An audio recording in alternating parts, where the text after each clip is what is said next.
In January 1917, handbills tacked on trees and fence posts gave warning to the residents of the little mountain settlement of Booger Hole. We, the citizens of Clay County, seeing that we cannot get justice by the law, have organized the Clay County Mob. We have pledged our lives to drive these people from our country or kill them. If we cannot catch and hang you, we shall sneak upon you and kill you, as you killed Henry Hargis, Lacey Ann Boggs, the Old Peddler, and Preston Tanner.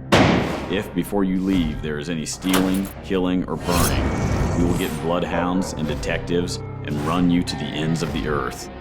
Bill Sampson, Cooch Sampson, Fred Moore, and Aaron Runyon are hereby notified to leave the state in 10 days. Rose Lyons, Bill Moore, and Elizabeth Sampson are notified to leave in 30 days. P.S. Do not stop this side of the Ohio River.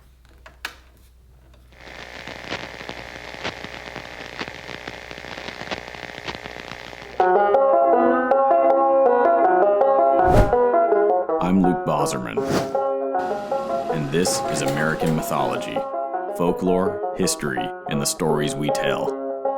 This episode is about money, murder, and witchcraft.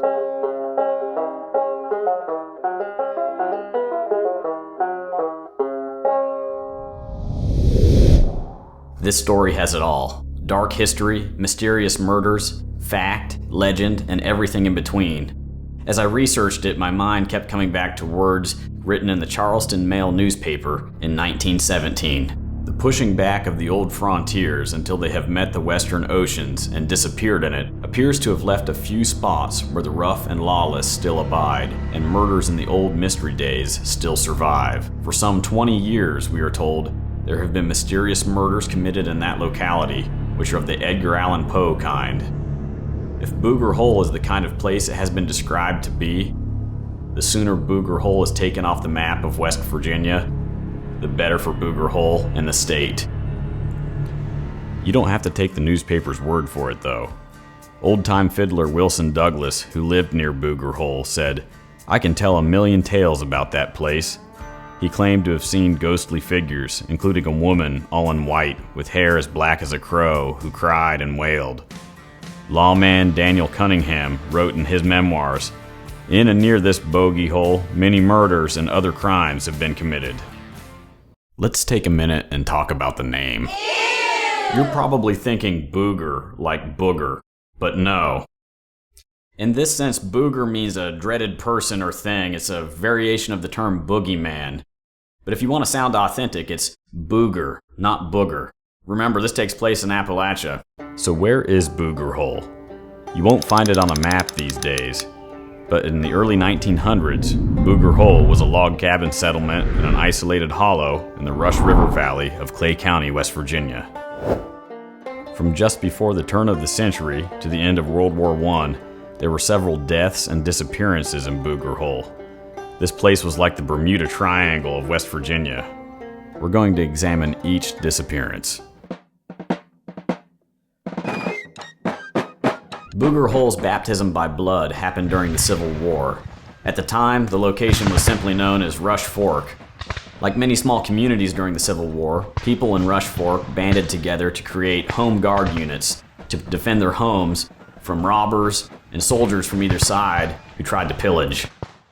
In Rush Fork, a well-respected citizen named James Rogers and his neighbor, Solomon Carpenter, were both members of the Home Guard, men appointed to defend their community from raiders during the war. One night, a band of bushwhackers known as the Moccasin Rangers came to the area of Rush Fork. Bushwhackers were often essentially bands of outlaws that took advantage of the war to gang up and raid whatever they wanted. The Moccasin Rangers, led by Perry Connolly, came to the homes of Rogers and Carpenter. The sleeping men were dragged from their beds, taken a short distance away, bound to a tree, and riddled with bullets. According to local legend, men from the Moccasin Rangers confiscated James Rogers' land and settled there. It was an isolated holler, making it an excellent hideout for people trying to avoid the law. It was after that the Richards Run area of Rush Fork earned the name Booger Hole. Nettie Chapman, a resident of the area, described the Booger Hole community. The people who lived in this section had no respect for law and ignored the teachings and principles of every religious sect. Their social functions were highly spirited barn dances or square dances, bean stringings, and apple cuttings. Usually the barn dances were the most frequent source of entertainment. The men prized themselves on their good mountain whiskey and their specials, which they displayed to and from the dances. The women who frequented these dances were coarse, common, and possessed very low morals. As a haven for outlaws, Booger Hole became the home base for a band of horse thieves run by a beautiful woman named Margaret. According to local lore, law officers were sent to Booger Hole multiple times in search of stolen horses, but they were never successful. Rumor had it that a few of the officers had disappeared without a trace. One winter, a detective disguised as a traveling preacher went to Margaret's home and asked for lodging. He was welcomed in and treated graciously. It snowed during the detective's stay there, and it was after the snow that he noticed steam rising from several unusually tall haystacks on Margaret's property. Upon further investigation, he discovered that there were small sheds hidden beneath the haystacks, each containing 3 to 4 stolen horses. The detective returned to his post and made his report. Margaret and her gang were arrested and thrown in jail to await trial by the circuit court. Margaret hired a lawyer to represent her. On the day of her trial, she appeared in court wearing ragged clothes, with a haggard appearance. Her lawyer made the case that this once beautiful woman had suffered enough already. She was found not guilty by the jury. It was later discovered that the lawyer had brought her the ragged clothes and had helped her stain her face with walnut stain to give her the pitiful appearance. Now it seems that this Margaret was the same Margaret who later ran into trouble with the law for fraudulently securing $3,500 as a Civil War officer's widow's pension. The pension was intended for widowed, single women. Margaret lied in her application and claimed to be single after the death of her first husband, when in fact she had remarried another man from Booger Hole. Margaret lived with her son James, daughter Caroline, and Henry, sometimes called Andrew Hargis. We're not sure if he was her son or nephew. It can be difficult to sort out family ties in an Appalachian holler. Practically kissing cousins. There also are Fred and Rosa Moore, who were Caroline's children, and Margaret's grandchildren, as near as I can tell. Rosa was married to a man named John Lyons. Henry Hargis was a stonemason, and these blocks found in Booger Hole are thought to be remnants of his work. Anyways, Margaret gave Henry Hargis $500 of her pension money, but didn't give anything to her son James. Margaret's fraud was discovered and she was investigated. She confessed, showed an officer where she had buried the remaining $800, which was recovered by the government, and then she was tried and sentenced to 1 year in prison, which she served. Shortly after that, Henry Hargis disappeared from his home in Booger Hole. Local rumor said that he had been murdered, but his body hadn't been found and no arrest was made for the crime. Time went by, and in 1900, Deputy U.S. Marshal Dan Cunningham found himself in Booger Hole, tracking down James Wayne, who was responsible for a number of post office robberies in the area. While in the custody of Deputy Marshal Dan Cunningham, Wayne stated that Henry Hargis had been murdered by James Moore, who was either his brother or cousin, and John Lyons, who was married to Rosa, his niece or cousin, and told where the body was hidden. Cunningham took Wayne to prison, and his story was put down as false and manufactured for the purpose of creating sympathy for himself. In his later years, Deputy Marshal Cunningham did report that he had suspicions that James Moore may have been involved in Hargis's death. He said, "After Hargis disappeared, James Moore came near losing his mind. On many occasions in passing through Bogey Hole, I would talk to James Moore, and while in conversation with Moore, he would leave me and go to a rock, stump, log, or tree and gaze as though something was coming up out of the ground. Moore would do this at least 3 times in 30 minutes. He would spend about 5 minutes at a time in this harrowing manner." That's where we'll leave the investigation into Henry Hargis's murder for now. We're going to move on to the murder of Lacey Ann Boggs. But remember everything that we've discussed so far, because we're going to circle back and connect the dots. So now let's talk about the Schoolhouse in Booger Hole.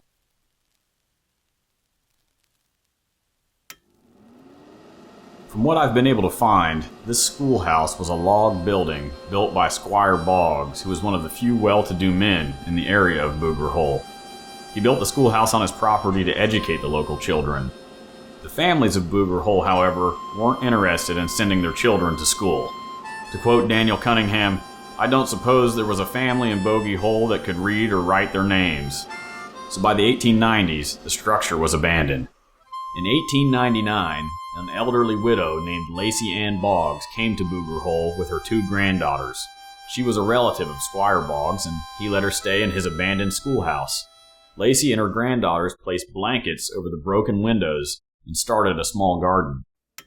One night in 1900 or 1901, Lacey and one of her granddaughters were sitting on stools or tripods before an open fireplace burning wood. Mrs. Boggs was entertaining her granddaughter by telling her Indian stories and other stories dating back to when she was a girl, and the blanket over one of the windows was slipped aside, and someone outside shot Lacey dead. The shot entered her back. The little girl remained in the house overnight with her dead grandmother. A murder investigation was launched by our friend Deputy Cunningham, who happened to be staying nearby at the time. Tracks outside the schoolhouse revealed that 2 people had approached the window. Squire Shannon of Clay County issued warrants for 2 Booger Hole residents, Old Man Cottrell and his nephew, Lynn Cottrell, on suspicion of murder. It seems that Old Man Cottrell had borrowed a rifle from his neighbors a few days before Lacey's murder. The details of the trial are recorded on the old dockets of Clay County. The courtroom was packed with Cottrell supporters from Booger Hole. They were ordered to leave guns and rifles outside under guard for fear of disturbance. Cottrell and his nephew pleaded not guilty to the murder, but claimed that Lacey Ann Boggs was a witch, and others in the courtroom supported their claim. The old man explained how she had ridden him like a horse one stormy night. "She called me with a witch call. Then you got up out of bed and went out into the night. No, it ain't just that way. You don't go. You just lies abed shivering and sweating and asleep all the time. It wasn't exactly me that went that night or any other night. It were my seconds, another of me. So I flew out through the window. That boy there, Lynn, he was standing shivering outside, all hitched up with a rope of poison oak. She hitched me to him and we went up into the air nigh to the moon.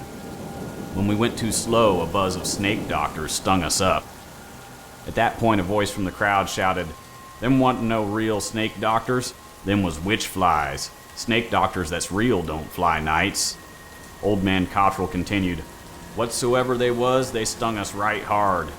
She drove us up to Blue Knob and hitched us to a pawpaw bush and left us there. We was left there fast to the pawpaw bush, moaning and crying with the wind and rain and cold, and not knowing what minute the lightning would hit us. When the storm begun to die down, she come back for us and rode us home again. Next morning our hands and feet were full of burrs and briars. They always are after she's ridden of us." Cottrell claimed to have been ridden this way some 20 or 30 times. His nephew Lynn also testified that he had been ridden in a similar manner. Despite the alleged witchcraft, Cottrell claimed to have not killed Lacey Ann Boggs. But Squire Shannon still had him indicted to be brought to trial. The trial never happened, and the murders of Lacey Ann Boggs and Henry Hargis were cold cases until 1905, when Alfred W. Bell, a young attorney, undertook to ferret out the murderer of Henry Hargis. He followed a tip to a sinkhole where Hargis's remains were rumored to have first been buried, and he discovered evidence that a body had been buried there, then removed.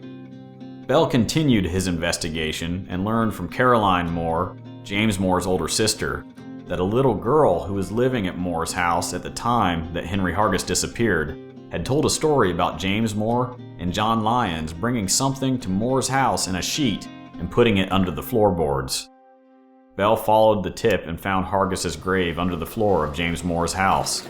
Bell discovered a whetstone bearing the name of Hargis, also pieces of bone and tufts of hair, collar and cuff buttons which were identified as belonging to Hargis. The bones were charred due to an attempt to destroy evidence of the murder by burning it. James Moore and John Lyons were arrested.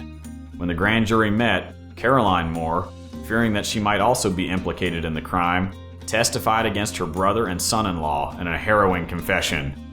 She said that she was home the night that her brother James and John Lyons brought Hargis's body to James's house. They sewed her up in a sheet for the purpose of keeping her from seeing what was going on. But she gnawed a hole through the sheet and watched the two men bring in the body and bury it under the house. At the same time, Caroline Moore's son and daughter, Fred Moore and Rosa Lyons, and a female friend of theirs were all arrested for the murder of Lacey Ann Boggs. It seems that in his investigation, Alfred Bell had discovered that a few days before Lacey Ann Boggs was killed, she had gotten into a quarrel with Rosa Lyons and had remarked that she could light her pipe and before the tobacco burned out could show the bones of Henry Hargis. Fred Moore confessed to shooting Boggs with the help of his sister and friend. He was 15 at the time and had been living with Rosa and John Lyons. But Fred Moore was never convicted of killing Lacey Ann Boggs. So Alfred W. Bell's investigation led to the discovery that these two murders were connected. Henry Hargis had been murdered by James Moore and John Lyons, and Lacey Ann Boggs was murdered because she knew what had happened to Henry Hargis. The facts of these stories are tragic and gripping, but what do they have to say from a mythological perspective? First, we have the story of Henry Hargis, who was murdered by his relatives, primarily his brother/cousin James Moore. The form that this story has taken bears a lot of resemblance to the story of Cain and Abel, the archetypal hostile brothers. It's an important story, and in Judeo-Christian culture, it's the primordial conflict of humanity. In both stories, conflict arises between the brothers over the approval of a parental figure. In the case of Henry Hargis, it was money. In both cases, the shunned brother retaliates by killing the favored brother. What I find fascinating is that both stories contain the same warning. In Genesis, God says to Cain, "What hast thou done? The voice of thy brother's blood crieth unto me from the ground." Daniel Cunningham remembered James Moore crazy with guilt, staring at the ground as if something was coming up out of it. In Genesis, Cain says, "My punishment is greater than I can bear. Behold, thou hast driven me out this day. I shall be a fugitive and a vagabond in the earth." And likewise, Daniel Cunningham recorded that James Moore left Booger Hole, the place that he had lived his entire life, and went west. I think the message here is the same, and I owe a lot of this interpretation to Jordan Peterson. But when we kill our younger brother, the hardworking stonemason or the shepherd, we're killing our own ideal. And with our ideal gone, we have nothing left to live for. It's the same evil that we see reenacted today when a shooter lashes out at the world by taking the lives of innocent school children. As humans, we're capable of monstrous deeds, and these stories are one way for us to face that. They should remind us to be humble. As for the murder of Lacey Ann Boggs, I'd like to remind you that courtroom examination took place in the year 1900.